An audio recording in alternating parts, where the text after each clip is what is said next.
Teflon TV. Teflon TV. What up, my people? You know who it is. It's the Don. Tony Teflon. House Teflon. We pull the string. It's the Don. Tony Teflon. House Teflon. We pull the strings. Yeah, what's the deal, my people? And I'm back at you here. And this is a Game of Thrones Season 5, Episode 3, The High Sparrow Review. And overall, I liked the episode. I thought it was a better episode than last week. My ranking goes from 1 to 10. 1 meaning it's shit, 10 meaning it's about as good as the Battle of Blackwater. So this episode, to me, gets a 7.5. I thought it was better than last episode, but not great. But it seems like they're trying to go in a better direction. And it seems like a lot of people have guessed the direction that they were going. And it also seems that a lot of people who do these videos got their videos up awful quick for people who did not supposedly watch the leaked videos and said a couple of things that I didn't see in this video. But let's go on anyway. So I will give you my top jump off moments at what's going on in this place in this video. And we'll get started first with King's Landing. Now we see in King's Landing, we see that this chick gets married. Marjorie gets married. She becomes the queen. And I'm glad that they did not make that a very long scene. I'm very happy that they did that very quick. I did not need to see another drawn out wedding.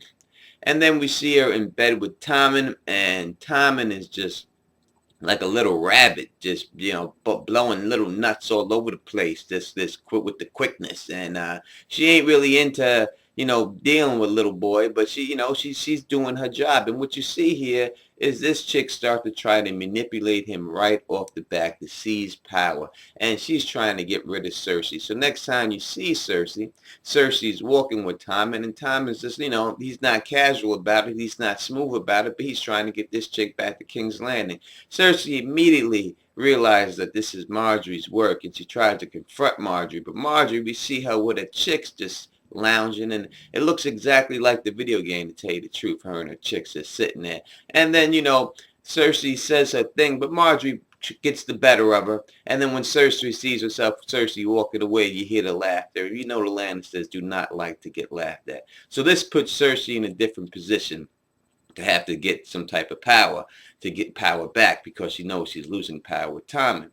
So we see that the High Sparrow finds himself whipped. And when he gets whipped for being in the brothel, and the scene in the brothel with the High Sparrow, I guess that the fact that we had to put up with Daario Naharis's whack ass last week, that it's good that we get to see some stuff going on. So I cannot complain about that. I don't know why they did it, but I do not mind. So he tried to pray to I think he wanted the maiden and another chick, the High Sparrow. They drag his ass out, and every time he tries to cover his private parts, they smack him with the stick right in the ass to make him keep his hands down, and everyone's calling him sinner. He tries to go to Cersei and Qyburn, but Qyburn, being a pretty good master whisperer, calls him out and is like, listen, didn't this shit happen to you when you were in a brothel? And he tried to, use it like, listen, sinners, they need, women, they do this, they need some praise too. He tried to run that line.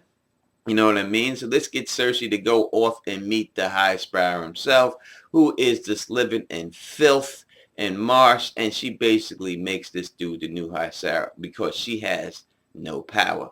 And she's trying to get power back. And all this happens because of Marjorie's interference and trying to get her sent back. So now Cersei seems to have a new ally with the people that are in the faith.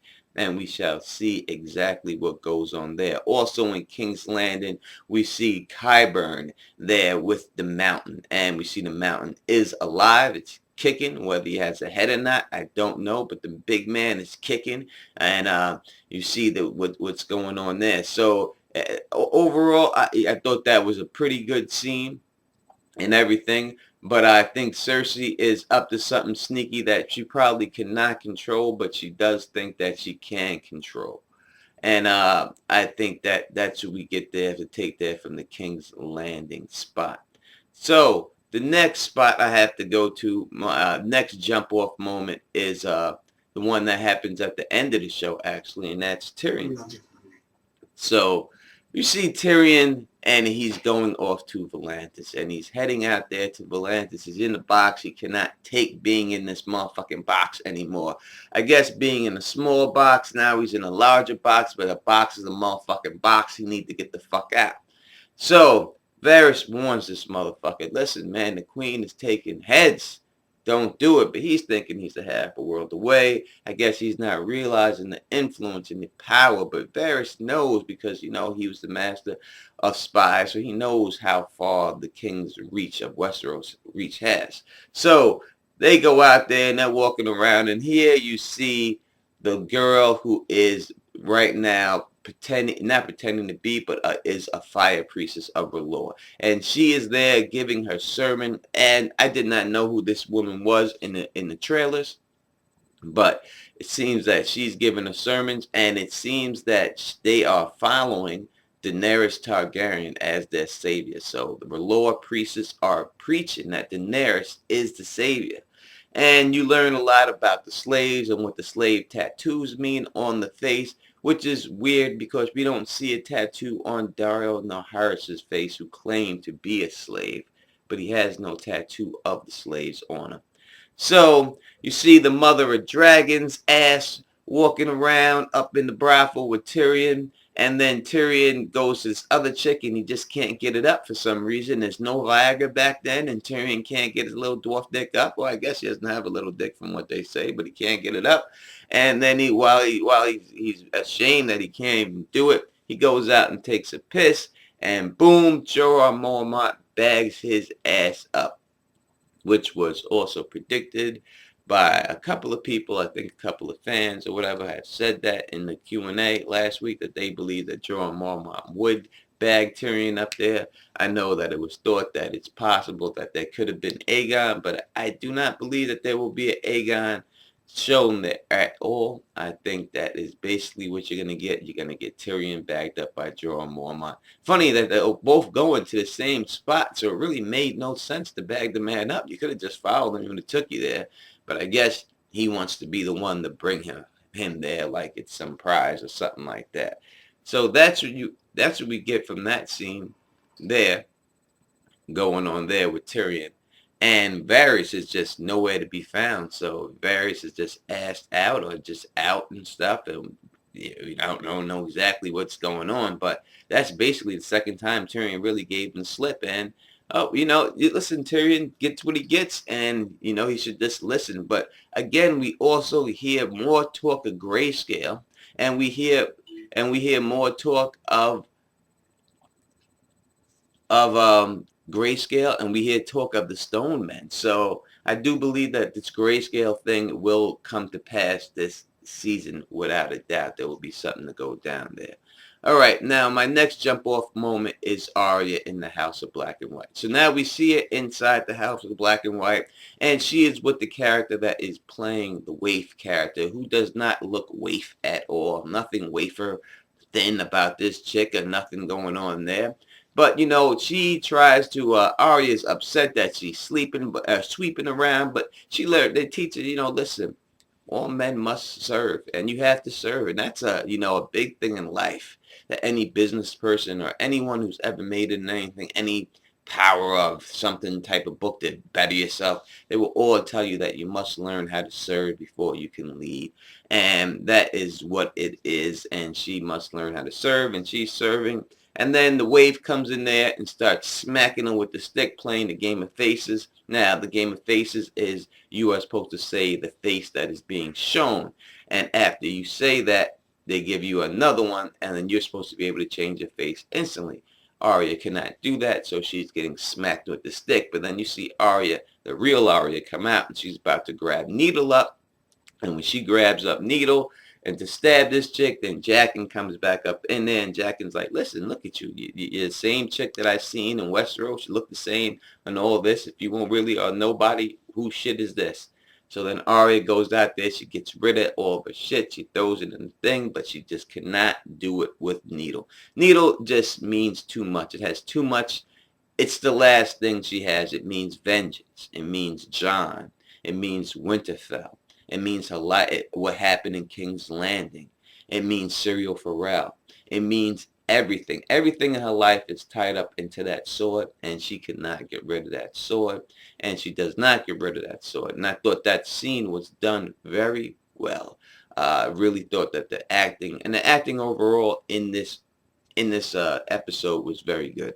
I thought that a lot of it from the characters were believable, and I thought that I really did like it. So after that, we see she comes back in and she has a new wardrobe on, and the guy who was there originally, when you first seen that Jaqen gives the water to give the gift of death, and when Jaqen says to Arya after she names all the gods that she names, we only pray to one God. That God is the God of death that he is talking about. That is the only God that matters, and you know his name, and that is it. So that is the way it goes there. So they pray to the god of death, and Arya gets the guy's body with the waif, and they start stripping the body and washing the body and setting him up for what they're about to do to him. And I think we'll probably see that hopefully next episode or so, and I hope to see that. So that is where Arya is left off. She's basically being accepted, it seems like, by the House of Black and White. Now, my last jump off moment, my number one jump off moment, if you want to count it like that, is, well, not number one. I have to say that my number two jump off moment, counting up, would be the war. So, the stuff that happens at the war. First, you see Stannis there offering Jon, if he's asking Jon, is he going to take his offer to be Lord of Winterfell? Jon declines him. And that little Ollie just looks like a little bastard. Straight up, his face just looks evil. He just looks evil. And that's just the way it comes off to me. That little kid just looks like a bastard. So Stannis gives Jon some advice, and Davos gives him some advice, basically saying, listen, you got enemies. He's like, I'm going to keep my enemies close. He's like, if you do that, if you got too many enemies, that don't work out for you so well. And then Davos is like, listen, you're sitting here at the edge of the wall. How can you really do something? You got to get involved. You got to get something. So we see both things that Stannis and Davos, I believe, will come to pass, because later on we see Jon and he's giving out duties, and he had the chance to fuck over the people who fucked him over, but he does not.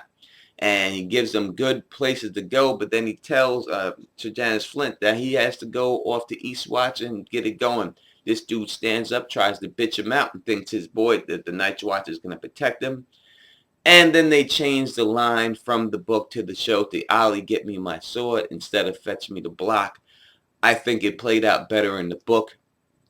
It wasn't so instant that Jon was going to chop his head off. He was going to die a different way in the book. And then Jon stops, says it's not right, then says, fetch me the block, then brings him over there and then chops his head off. I like the way Jon did it. The dude is just a bitch. He's got to go. He's got to die. And Stannis nods his approval at him. And so I see that's what goes on there at the war. I thought it was good seeing Jon, exert himself and taking Stannis' advice. And I think the next advice he's going to take is Davos, and I think he's going to get involved some way, somehow. And I think that's what's going to happen there. So that's basically what happens at the war. And my number one moment of the show this week was the North. So we see Littlefinger, and people have predicted this. Some people have predicted it too well. All right, too well, if you ask me. But people have predicted this, and we see them going right through Mo Kalen. Once you've seen that in the credits in the beginning, you should have known what was going on. And then you see Peter, and then you see Ramsay getting told that that a marriage alliance was made, and that he's going to get married. Later on, you see that his chicks are not happy about that situation at all. And we know from the credits that he does have sex with that chick again. So we got to see what's going on there. So Littlefinger tells Sansa the deal. Sansa, I thought it was a great job of acting right here, what they're doing. Sansa, Sophie Turners, and Peter Baelish, the Baltimore mayor from The Wire, Peter Baelish. I thought he did Carcetti. I thought he did a great job. I think this is the best he's actually acted in the role of Littlefinger. When he was talking to Sansa and talking to Roose Bolton later. I think he did a really good job there and convincing Sansa, listen, you have to do, he's basically telling her, you need to do what Marjorie's already doing to Tommen. You have to go up there and take this guy out and just do your thing. You know, you got to go up there and do what I taught you. So she decides to go up there, and then we see him basically go up there. We see the scene that we've seen. Her go up there, and she is there as Sansa, so there is no Elaine Stone plot line going on at all. So she goes in there, and she's in the in the Winterfell, and she goes back to what basically I think is probably her old room. And then we have an old lady come in there, and the old lady's like, listen, the North remembers. So we see she has some juice in there. Now, what's going on here to me is that basically how is it that Littlefinger has a deal with the Roose Bolton. He says to him, I held up my bargain. So what could be what Littlefinger wants from Roose Bolton? I can't see it just being Roose Bolton's army. So it's hard for me to think that unless he really thinks that he's going to use Roose Bolton to solidify the North. Why? Versus who? You know, he doesn't really have any beef right now, Littlefinger. So why would he just set himself up for beef joining up with Roose Bolton? It doesn't really make any sense to me. I don't see what Littlefinger's plan is himself, what he's going for right here. So we see him talking to Roose Bolton. The Roose Bolton opens a letter that came from Cersei for him. And Cersei's like, get your ass back to King's Landing. So he has to take off and get back to King's Landing. For some reason, Roose Bolton doesn't trust him. He doesn't trust Roose Bolton. But obviously, that is the way to be in the Game of Thrones. So after we see them do that and they have their little chat and everything, it's not revealed, as I said, what the plan is basically for Littlefinger and Sansa. We just know that he's going to leave her there. I hope whatever wedding they do, if she does get married to this man, Ramsay Bolton, that is a very quick wedding, and they do not and do not take a long time with it at all. So I think that's basically the whole episode that I went through here. I don't see anything else that I could basically talk about to go in. As I said before, 7.5 was the episode. I thought it was a decent episode, better than the last. I think we have good things to look forward to in the future. And as always, leave your comments, and I will be answering them with Bard DePoto on the TNB show. Live question and answer show this Saturday. So please leave all your questions. Please put a question mark by them so I know that they're questions. And we will get to them all and answer them the best that we can. Also, if you like the way I do this, subscribe. Thumbs up it. Tell your peoples about me. Spread this across the realm. Until next time, peace. Tony Teflon, Tony Teflon, Tony Teflon, Tony Teflon, Teflon 316. Peace. And I'm out. Stay sexy.